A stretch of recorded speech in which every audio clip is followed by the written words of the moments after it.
Maana shida ziko nyingi hapa mashinani. Although we are going through difficult times, we are cognizant of the fact that the country is going through difficulties.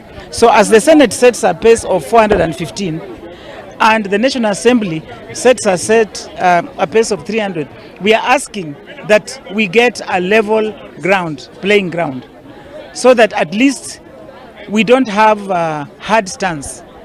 We come to a place that the dialogue committee will come together and agree that we increase the funds to the county governments, because counties use a lot of their money to pay salaries.